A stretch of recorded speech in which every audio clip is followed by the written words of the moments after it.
Welcome back. Joe Rogan, big deal in the Trump echo chamber. Big deal as a podcaster, huge audience. Big deal in the so-called manosphere on podcast land.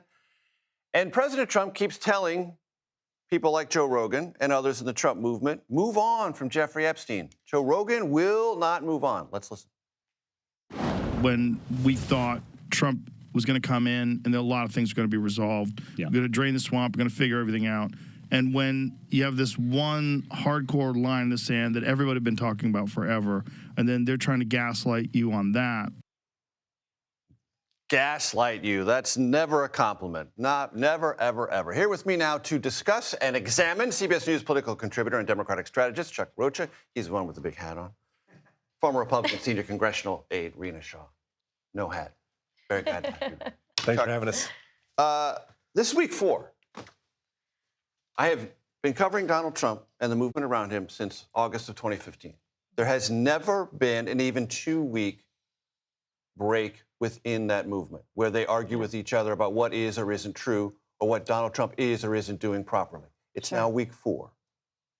Rina? I don't see it getting any better. The story doesn't just have legs, it has momentum.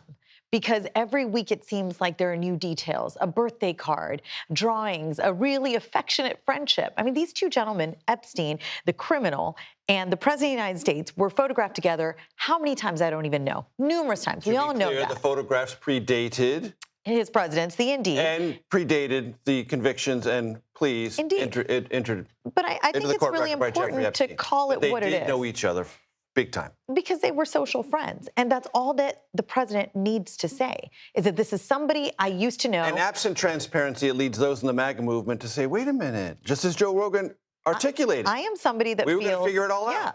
We need transparency, accountability, and we're not getting it. And it needs to be demanded.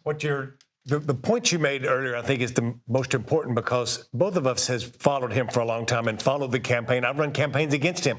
This is why he won this last election. You can say Democrats were weak, and we had a bad candidate, but he kept his coalition together and, Major, me and you've talked about this, he brought a lot of new people who normally didn't vote. And you know why they showed up? They listened to Joe Rogan. There's a lot of people in the manosphere who aren't regular primary voters, general voters. Me and you've talked about strategy on this, and me and you've talked about how do you go get a new person to show up to vote who's normally not already in the system. Joe Rogan and them have. That's why this hurts, because we're leading into a midterm election where it's just about turnout. Midterm elections, folks normally vote, and there's not as many of them that show up in an off year because, like my grandmother, they think the election's just every 4 years when we elect a president, but that's not true. So to that point, about those in the younger demographic trend lines of American voters, look at some new CBS polling data, which I find fascinating and possibly at the heart of this whole story when it comes to breaking down whether this constitutes a threat to Trump or not. Look, 18 to 29, February to July, down 27, 30 to 44, down 11, 45 to 64, down 6, 65 and over, down 3. Rina, evaluate. Big T word here. So we're on the takeout. We're talking Trump. And then you said turnout, but I'm thinking trust is at the core of everything here. And that is exactly what younger voters want. Older voters want it too. But trust is what always gets Trump back in the favorable column with people, because people trust him to keep it real, to say what's on his mind, to not hide things, to not play games.